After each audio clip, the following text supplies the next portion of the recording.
दे देते हैं, जैसे ही गुरु मंत्र देते हैं और बोलते हैं कि देखो ध्रुव, मैं तुम्हें एक मंत्र बताता हूँ, उसका तुम जाप करना, नित्य प्रति उसका जाप किया करना, सो भगवान तुमको प्राप्त हो जाएंगे। अब वो कौन सा मंत्र है?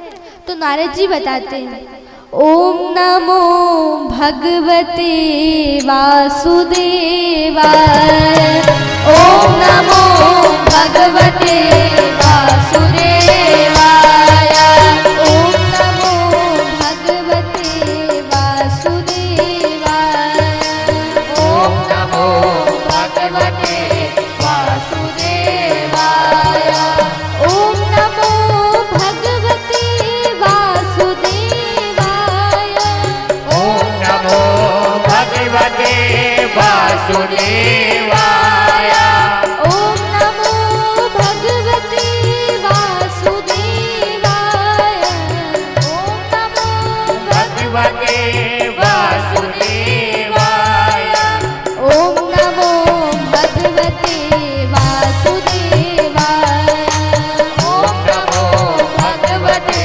वासुदेवाय, ओम नमो भगवते वासुदेवाय, ओम नमो भगवते वासुदेवाय, ओम नमो भगवते वासुदेवाय, ओम नमो भगवते वासुदेवाय, ओम नमो भगवते वासुदेवाय, ओम नमो भगवते वासुदेवाय, ओम नमो भगवते वासुदेवाय।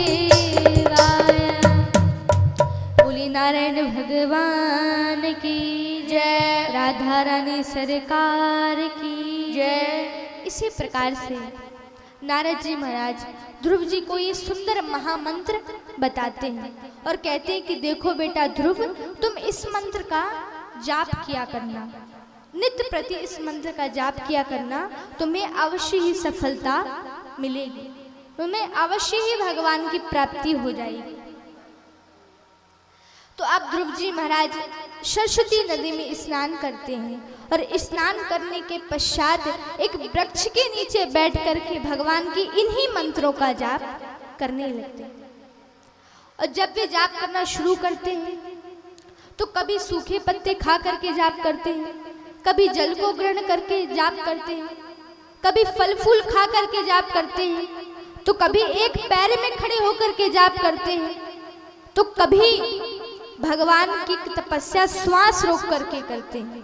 अब जैसे ही भगवान की तपस्या, भगवान का भजन वे श्वास रोक करके करने लगे तो यहाँ पर जितने भी देवता गण थे सभी की सांसें रुकने लगी, ब्रह्मा जी की सांसें रुकने लगी।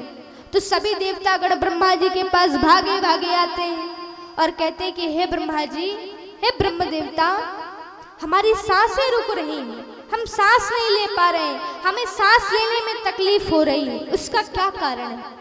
आप तो ब्रह्मा जी हैं, आप तो सब कुछ जानते हैं, बताइए हमारे साथ ही क्या हो रहा है।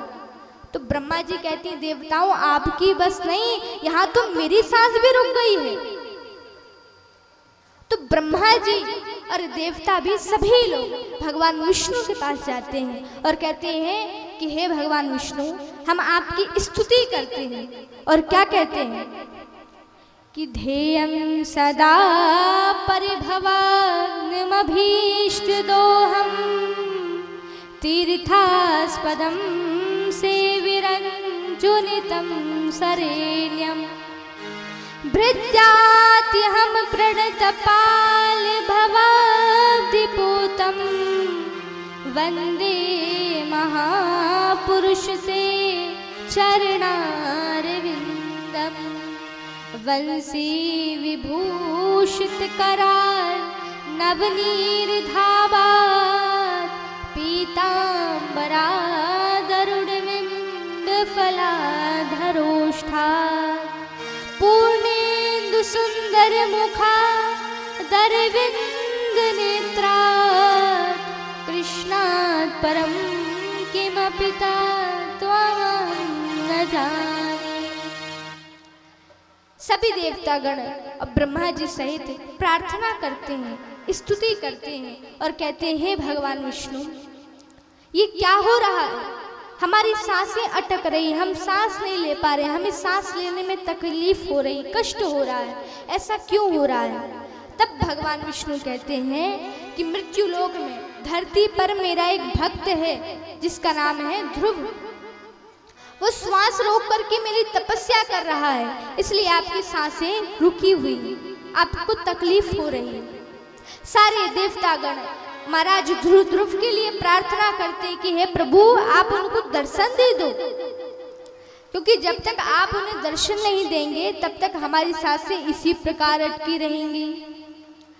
तब भगवान विष्णु ध्रुव जी महाराज के सामने प्रकट हो जाते हैं। बोली नारायण भगवान की जय हो। भगवान नारायण ध्रुव जी महाराज जी के पास प्रकट हो जाते हैं और कहते हैं कि ध्रुव, बेटा ध्रुव, अपने नेत्र खोलो, देखो मैं आ गया। अब जैसे ही ध्रुव जी महाराज जी ने अपने नेत्र खोले और भगवान विष्णु के दर्शन किए तो उनको बड़ी प्रसन्नता होती है, इनका हृदय गदगद हो जाता है। अब उनका मन तो कर रहा था स्तुति करने का, प्रार्थना करने का कि हम भगवान की स्तुति कर लें, वंदना कर लें, लेकिन कुछ आता ही नहीं। बस गुरुदेव जी ने जो मंत्र सिखाया था, ओम नमो भगवते वासुदेवाय नमः, बस यही मंत्र आता था और कुछ तो आता नहीं था कि उन्होंने कुछ ज्ञान लिया हो, कि वेद वेदांत का पाठ किया हो, अध्ययन किया हो। उनको तो किसी चीज का अभ्यास नहीं था। वो भगवान की स्तुति कैसे करें? भगवान को पता चल गया कि ध्रुव मेरी स्तुति करना चाहता है। तो भगवान ने क्या किया? भगवान ने ध्रुव जी के गाल में अपना शंख लगा लिया। जैसे ही शंख लगाते हैं तो वेद वेदांत का ज्ञान ध्रुव जी के पास आ जाता है। बोलिए ध्रुव जी महाराज की जय हो। और फिर ध्रुव जी महाराज सुंदर स्तुति करते हैं और कहते हैं कि कस्तूरी तिलकम ललाट पटले वृक्षस्थले कौस्तुभम नासाग्रे वरमुक्तिकं करतले वेणुकरे कंकणं सर्वांगे हरिचंद्रनं सुललितं कंठे च मुक्तावली गोपास्त्री परिवेष्टितो विजयते गोपाल चूड़ामणि।